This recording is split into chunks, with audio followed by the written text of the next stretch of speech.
آئیے اگر آپ کی اجازت ہو اور آج کے اس پروگرام کے منتظمین کی طرف سے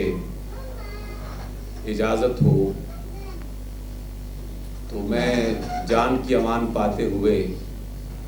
جماعت اسلامی کا وہ معنی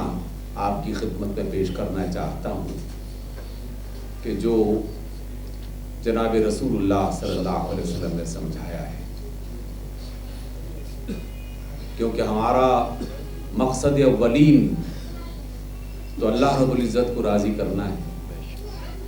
کسی کی خوشنودی اور کسی کے رضا ہمارا نہ مقصد ہے نہ منزل ہے۔ جب اللہ کو راضی کرنا ہے تو اللہ کے ساتھ پہلا تعارف جو ہمیں بتایا گیا اور جو ہم کئی برس سے مسلسل سیکھ رہے ہیں، سن رہے ہیں کہ اللہ رب العالمین ہے، تمام جہانوں کا رب ہے، اور ان تمام جہانوں میں بطور خاص ہم انسانوں کے جہان کا رب ہے، جس اعتبار سے ہم اپنے اللہ کو الہ، الخالق، مالک، الملک تصور کرتے ہوئے اس کی عبادت کرتے ہیں۔ جس اسلام کی ہم دعوت دیتے ہیں اور جس سے محبت اور عقیدت کا اظہار کرتے ہیں، وہ اسلام ہمیں جناب محمد صلی اللہ علیہ وسلم کے واسطے اور وسیلے سے میسر آیا ہے، اور محمد صلی اللہ علیہ وسلم کا تعارف یہ پیش کیا گیا کہ وَمَا أَرْسَلْنَاكَ إِلَّا رَحْمَةً لِلْعَالَمِينَ، کہ نبی ہم نے آپ کو تمام جہانوں کے لیے رحمت بنا کے بھیجا ہے۔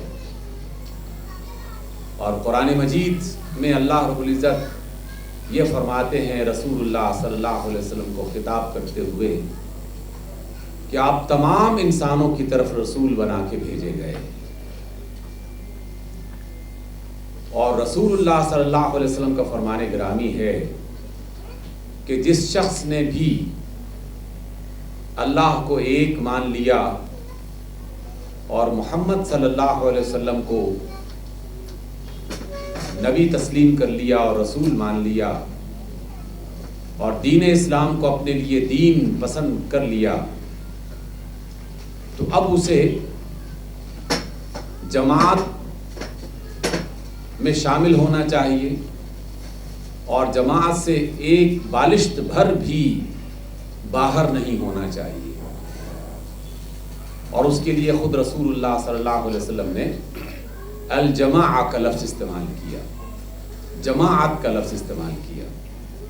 اور کہا کہ جو بھی مسلمان ہے اسے جماعت کا حصہ بننا چاہیے، اور ایک بالشت بھر بھی اس جماعت سے باہر نہیں نکلنا چاہیے، اور جو ایک جماعت سے بالشت بھر بھی باہر نکلے گا اس کا مجھ سے کوئی تعلق نہیں۔ سامعین گرامی، آپ کچھ پریشان ہو رہے ہوں گے یقیناً کہ جب آپ صلی اللہ علیہ وسلم یہ فرما رہے ہیں کہ جماعت کا حصہ بننا چاہیے اور جماعت سے ایک بالشت بھی باہر نہیں جانا چاہیے، تو اس جماعت سے کیا مراد ہے؟ کیا اس جماعت سے مراد پاکستان میں کوئی سیاسی اور مذہبی گروہ ہے جن کا ایک باقاعدہ سیٹ اپ ہے، اس کا ایک نظم ہے، اس کے کچھ دفاتر ہیں، اس کے کچھ پروگرام ہیں؟ کیا یہ سعودی عرب میں کام کرنے والے کچھ لوگوں کا نام ہے، یا ایران سے وابستہ کچھ مذہبی اسکالرز اور کسی خاص مسلک سے تعلق رکھنے والے لوگوں کا نام ہے؟ آپ اس طرح کے جتنے بھی تعارف پیش کرتے چلے جائیں گے تو حقیقت میں اللہ کو اور اللہ کے رسول کو محدود کرتے چلے جائیں گے، جبکہ اللہ تو رب العالمین ہے اور محمد صلی اللہ علیہ وسلم تو تمام انسانوں کی طرف رسول بنا کے بھیجے گئے ہیں۔ اس وجہ سے میں پورے اعتماد کے ساتھ ان علماء فقہا مسلم دانشوروں کی مختلف باتوں کا مطالعہ کرنے کے بعد جو نتیجہ ملا ہے وہ آپ تک پہنچانا چاہتا ہوں کہ جب کوئی شخص یہ کہتا ہے کہ میں جماعت اسلامی سے تعلق رکھتا ہوں تو حقیقت میں وہ یہ کہہ رہا ہے کہ میں قرآن سے تعلق رکھتا ہوں اور رسول اللہ صلی اللہ علیہ وسلم سے تعلق رکھتا ہوں۔ جماعت اسلامی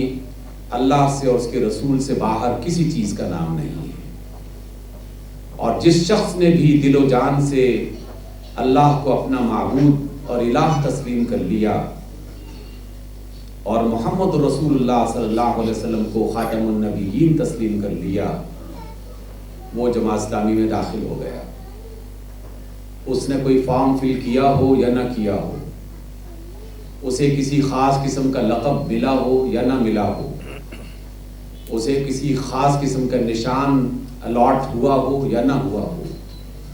در حقیقت اللہ اور اس کے رسول سے وابستہ ہر ایک مومن وہ الجماعہ الاسلامیہ یا جماعت اسلامی کا حصہ ہے۔ اور جس شخص نے کسی خاص تنظیم کا پرفارما فل کر لیا،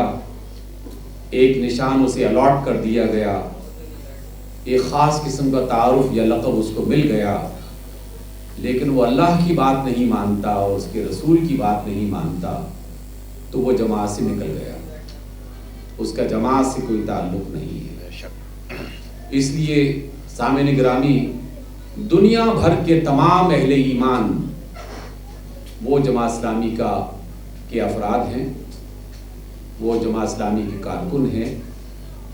پاکستان کی ہر جماعت جو پورے اعتماد کے ساتھ، پورے یقین کے ساتھ، پورے شعور کے ساتھ، اور اگر آپ اسے شعور کو پہلے لے آئیں اور اس کی ترتیب جو بنا دیں کہ جو پورے شعور کے ساتھ پھر اس پر پورے اعتماد کے ساتھ یہ مانتی ہے کہ میرا معبود اللہ ہے اور میرے رہنما جناب محمد صلی اللہ علیہ وسلم ہیں، تو وہ سندھ کا رہنے والا ہو، بلوچستان کا، پختونخوا کا رہنے والا ہو یا کشمیر کا، پنجاب کا باسی ہو یا کسی اور علاقے سے اس کا تعلق ہو، وہ در حقیقت جماعت کا حصہ ہے۔ اس لیے ہر کلمہ گو شخص کو اپنا ساتھی سمجھیے، اپنا بھائی سمجھیے، اپنا کارکن سمجھیے، اپنا رفیق سفر سمجھیے، اور قرآن مجید کے اس دعوے کو اپنے لیے ایک نشان منزل بنا لیجئے کہ انما المؤمنون اخوہ، کہ تمام مومنین آپس میں بھائی بھائی ہیں۔ کسی کے ساتھ مخالفت اس کے کسی علاقائی یا نسلی یا کسی اور حوالے سے جو اس کی پہچان ہے اس کے ساتھ مخالفت نہیں کرنی، اس لیے کہ اگر وہ اللہ کو الہ مانتا ہے اور رسول اللہ صلی اللہ علیہ وسلم کو ہادی اور رہنما مانتا ہے تو وہ ہماری برادری کا حصہ ہے، ہماری جماعت کا حصہ ہے، اور ہم اس کے ساتھ ایک بھائی کی حیثیت میں اس دنیا میں رہنے کے لیے کہے گئے ہیں اور ہم پر یہ ذمہ داری لگائی گئی ہے۔ دوسری بات، جب ہم اللہ کو رب العالمین مانتے ہیں، محمد صلی اللہ علیہ وسلم کو آخری رسول اور ہادی برحق تسلیم کرتے ہیں، تو پھر اس کے نتیجے میں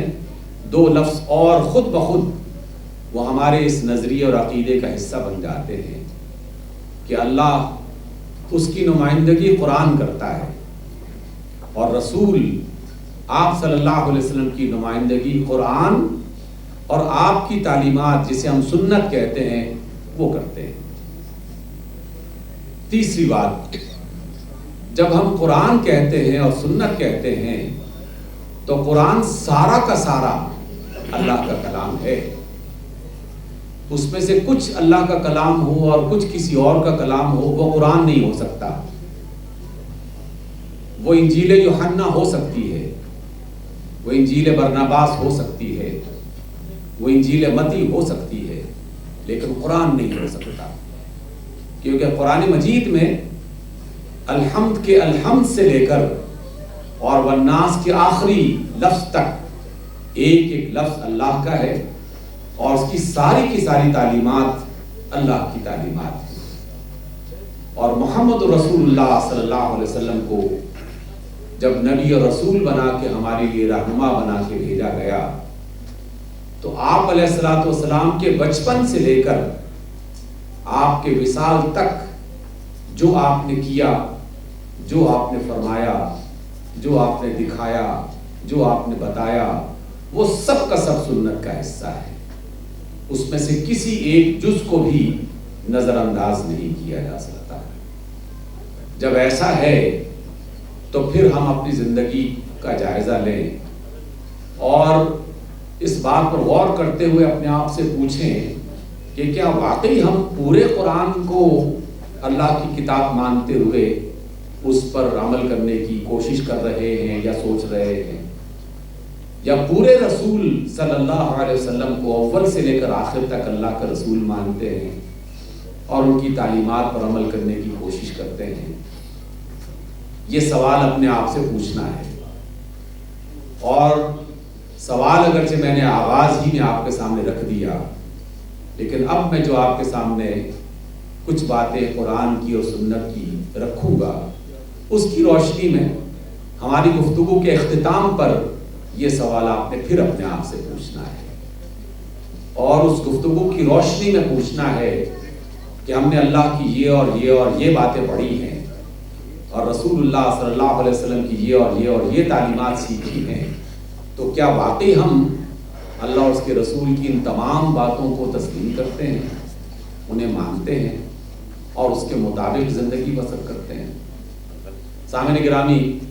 مجھے توقع ہے کہ آپ پوری توجہ کے ساتھ اس بات کو سمجھنے کے لیے تیار ہو چکے ہوں گے، کیونکہ ہمارا مقصد بات کو سمجھنا ہے، قرآن و سنت کی روشنی میں سمجھنا ہے، اور جو بات سمجھ میں آ جائے پھر اپنے لیے یہ طے کرنا ہے کہ میری زندگی اس کے مطابق گزرے گی یا نہیں گزرے گی۔ اس لیے آج کے اس موضوع کے حوالے سے پہلا نقطہ، یہ کائنات اللہ کی ہے، ہم سب جانتے ہیں۔ کائنات میں بسنے والی ہزارہ مخلوقات اللہ کی ہیں، یہ ہم سب جانتے ہیں۔ لیکن اللہ رب العزت نے کسی خاص بنیاد پر ہم انسانوں کو جانوروں سے اور پرندوں سے مختلف بنایا ہے، کیڑوں مکوڑوں سے اور نباتات سے مختلف بنایا ہے۔ جو اعزاز، جو عظمت، جو درجہ ہمیں عطا کیا گیا ہے، وہ جانوروں کو، پرندوں کو، نباتات کو، کیڑوں مکوڑوں کو، حشرات کو میسر نہیں ہے۔ ہمارے بارے میں اللہ رب العزت نے بالکل واضح طور پر یہ بات فرمائی ہے کہ ہم نے تمہیں خشک و تر کی بے شمار مخلوقات کے مقابلے میں زیادہ عزت سے نوازا ہے، زیادہ بڑا مقام اور مرتبہ عطا کیا ہے۔ تو آئیے غور کرتے ہیں کہ وہ مرتبہ کیا ہے۔ یقیناً اس کے بہت سارے پہلو ہیں، لیکن ہم اپنے موضوع کو سامنے رکھتے ہوئے اس ایک پہلو کے حوالے سے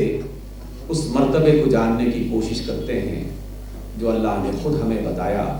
کہ وَلَقَدْ كَرَّمْنَا بَنِي آدم، ہم نے آدم کی اولاد کو بڑی عزت سے نوازا ہے اور اسے بحر و بر کی ہزارہ مخلوقات پر برتری عطا کی ہے۔ غور کر کے دیکھ لیجئے، دنیا میں جتنے بھی جانور پائے جاتے ہیں وہ تمام جانور کھاتے بھی ہیں، پیتے بھی ہیں، سوتے بھی ہیں، اور اپنی نسل کو آگے بڑھانے کے لیے اپنا ایک باہمی جنسی تعلق بھی قائم کرتے ہیں۔ دنیا کے تمام پرندے اسی مرحلے سے گزرتے ہیں، دنیا کے تمام کیڑے مکوڑے اسی نظام کا حصہ ہیں، حتیٰ کہ تمام پودے، تمام درخت، تمام فصلیں، ایک ایک چیز جو نباتات میں موجود ہے، وہ بھی اسی نظام کا حصہ بنا کر اپنی نسل کو آگے بڑھانے کے لیے ایک خاص طریقہ اڈاپٹ کرتے ہیں، اختیار کرتے ہیں۔ لیکن دنیا بھر کے تمام جانوروں میں خاندان کا وہ نظام نہیں ہے جو اللہ رب العزت نے ہم انسانوں کو عطا کیا ہے۔ ان کی نسل کشی اور نسل میں اضافہ ایک خاص مدت کے لیے اور ایک خاص مدت تک قائم رہتا ہے۔ ان کے درمیان اگر آپ تعارف تلاش کریں تو ان کے خاندان کا صرف ایک تعارف ہے کہ یہ جانور نر ہے اور یہ جانور مادہ ہے، یہ میل ہے یہ فیمیل ہے، درختوں میں یہ میل درخت ہے یہ فیمیل پودا ہے، یہ فیمیل درخت ہے، اور پھر ان کے باہمی تعلق کی بنیاد پر کسی خاص موسم میں ان کی نسل آگے بڑھنا شروع ہو جاتی ہے۔ ہم انسانوں کا تعارف یہ نہیں بتایا گیا کہ انسانوں میں یہ مرد ہے اور یہ عورت ہے۔ یہ مرد اور یہ عورت محض ایک ابتدائی تعارف کے طور پر پیش کیا گیا، اور پھر اس تعارف کو آگے بڑھایا گیا اور فرمایا گیا کہ ان کے باہمی تعلق محض جنس کی بنیاد پر نہیں بڑھتے بلکہ انسانی احساسات اور رویوں کی بنیاد پر آگے بڑھتے ہیں۔ ان کا باہمی تعلق نر اور مادہ کا نہیں، میاں اور بیوی کا ہے، اور نر اور مادہ میں اور میاں اور بیوی میں زمین آسمان کا فرق ہوتا ہے۔ نر اور مادہ میں محرم اور نامحرم اس کی کوئی حیثیت نہیں ہے، میاں اور بیوی میں محرم کا اور نامحرم ہونے کا باقاعدہ ایک تصور پایا جاتا ہے۔ اس وجہ سے اللہ رب العزت نے پہلا تعارف ہمیں یہ عطا کیا کہ تم انسان ہو، جانوروں کی طرح زندگی بسر مت کرو، انسان ہو کیڑوں مکوڑوں کی طرح نر اور مادہ کی صورت میں زندگی بسر مت کرو۔ اور شیطان اس روز سے لے کر آج تک اس کوشش میں لگا ہوا ہے کہ انسانوں کا یہ والا تعارف ختم کر دیا جائے اور انہیں محض جانور بنا دیا جائے، اور ان سے یہ کہا جائے کہ جس طرح بھوک لگنے پر کہیں سے بھی تم کھانا کھا سکتے ہو، تو اسی طریقے سے نسل بڑھانے کے لیے بھی بغیر کسی قانون اور بغیر کسی ضابطے کے تم جہاں منہ مارنا چاہو مار سکتے ہو۔ شیطان اس کوشش میں لگا ہوا ہے اور اس نے لاکھوں انسانوں کو جانور بنا دیا ہے، لاکھوں انسانوں کو جو بظاہر پڑھے ہوئے، یونیورسٹیوں سے فارغ التحصیل، ڈگریاں حاصل کیے ہوئے، انتہائی مالدار، بظاہر تہذیب یافتہ، لیکن شیطان کے اس چکر میں آ گئے اور وہ حیوان بن کر زندگی بسر کرنے کے لیے اپنے آپ کو تیار کرنے لگے، بلکہ برملا اس کا اظہار کرنے لگے، اس بات پر فخر کرنے لگے کہ آخر نسل انسانی کو بڑھانے کے لیے ہمیں نکاح اور شادی اور پھر اس کے جو آداب ہیں ان سب کا لحاظ کرنے کی کیا ضرورت ہے، ہم کیوں ان پابندیوں کے شکار ہوں، ہم ایک آزاد فرد کی صورت میں اپنی ان خواہشات کو پورا کر سکتے ہیں۔ اللہ نے یہ پسند نہیں کیا، رسول اللہ نے یہ بات پسند نہیں فرمائی، اس لیے ہم سے کہا کہ تم ایک خاندان بن کے رہو، اور خاندان کی بنیاد کیا ہے؟ خاندان کی بنیاد نکاح ہے، شادی ہے، اور شادی اور نکاح کی بنیاد کیا ہے؟ شادی اور نکاح کی پہلی بنیاد ایمان کو رکھا گیا ہے۔ آپ سب جانتے ہیں کہ دین اسلام کی تعلیمات کے مطابق کوئی مسلمان کسی مشرک اور کسی بت پرست سے نکاح نہیں کر سکتا، کسی کافر سے نکاح نہیں کر سکتا، حالانکہ کافروں میں بھی ہزارہ مرد اور ہزارہ عورتیں انتہائی اچھی شکل و صورت والی اور انتہائی مالدار اور انتہائی جاذب نظر موجود ہوتے ہیں، لیکن آخر کوئی وجہ ہے کہ اسلام نے کہا، اللہ اور اس کے رسول نے فرمایا کہ جو مومن ہے وہ کسی مشرک مرد یا کسی مشرک عورت سے نکاح نہیں کر سکتا۔ قرآن نے تو یہاں تک کہا کہ اگر کسی عورت کو کوئی مشرک مرد اچھا لگتا ہے تو اس کے لیے ایک غلام مرد مومن وہ زیادہ بہتر ہے، اور کسی مرد کو کوئی مشرک اور کافر عورت اچھی لگتی ہے تو اس کے لیے ایک مومن اور غلام باندی جو ہے وہ زیادہ بہتر ہے۔ ایمان کو پہلی شرط بنایا گیا۔ دوسری بات، ایمان کی شرط کی بنیاد پر اللہ نے نکاح کو رسول اللہ صلی اللہ علیہ وسلم کے ذریعے سے باقاعدہ ایک حکم کے طور پر پیش کیا۔ دنیا میں اس وقت کئی مذاہب ایسے ہیں جو نکاح اور شادی کو تقوی کے خلاف سمجھتے ہیں۔ ان کا یہ عقیدہ ہے کہ جو شخص زیادہ متقی اور نیک بن کے جینا چاہتا ہے اسے نکاح نہیں کرنا چاہیے، اسے گھر نہیں بنانا چاہیے، بسانا چاہیے، اسے تجرد کی تنہا زندگی بسر کرنی چاہیے۔ اور یہ ہم عیسائی مذہب میں بھی دیکھتے ہیں